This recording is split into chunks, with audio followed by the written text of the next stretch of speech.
નમસ્કાર નડિયાદ. હવે આજે તમે જુઓ, હું નડિયાદની જનતાને એક બાબત કહેવા માંગુ છું. તમે બરોબર શાંતિથી એને વિચારજો. આજે મેં એક અખબારમાં એવું વાંચ્યું સમાચાર કે નહેરવાળા રસ્તા ઉપર બંને બાજુ ઝાડી ઝાખરા ઉગી નીકળતા અકસ્માતની ભીતિ, અને આ અંગે રજૂઆત મળી છે. વહેલી તકે દૂર કરીશું. કોણ બોલે છે એવું? S પટેલ, એક્ઝિક્યુટિવ ઇજનેર સિંચાઈ વિભાગ. હવે સૌથી પહેલું છે ને, આ આ આ એક્ઝિક્યુટિવ એન્જિનિયર છે ને, એને જ ગિરફતાર કરવા જેવો છે. એક બાજુ તમે નહેર ઉપર બોર્ડ માર્યા છે કે આ રાહદારી રસ્તો નથી, બરાબર? એટલે આ રસ્તા ઉપર કોઈ રાહદારી જઈ શકે નહીં. તો પછી આ ઝાડી ઝાખડા આને વાહનોને તકલીફ પડે છે, આમ છે તેમ છે, કોલેજના વિદ્યાર્થીઓને અવર જવરમાં તકલીફ પડે છે, એ બાબત આવે ક્યાંથી ભાઈ?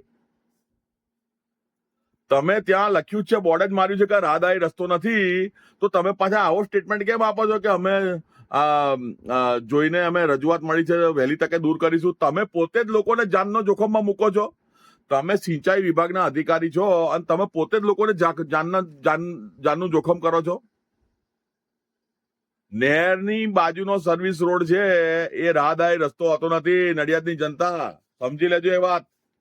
જો તમારે એ રોડ ઉપર જશો, નહેરમાં પડશો, એક્સિડન્ટ થશે, ગમે તે બાબત થશે, તો વીમો પાસ નહીં થાય અને તમારું પેલું કશું સરકારની સહાય બી નહીં મળે અને જીવ ખોવાનો વારો આવશે. એના કરતા આપણે જે નિયમ હોય એ નિયમ મુજબ જ હેડવું. જુઓ, જાડીઓને કારણે તમારે જાડીઓ, તમારે જવાની જરૂર જ ક્યાં છે એ રોડ ઉપર? તો જાડીઓ તમને નડે, બરોબર? તમે ત્યાં જાઓ છો જ કેમ તો જાડીઓ નડે? એ રાહદારી રસ્તો જ નથી. અને એમાં પાછા આ બધા સ્થાનિક માર્ગ સાંકડો થતા સામસામે, અલા પણ એ રાહદારી રસ્તો જ નથી. આ તમારા લોકોની ઉપર જ છે ને FIR ફડાવી જોઈએ, જે આવા સ્ટેટમેન્ટો આલે છે.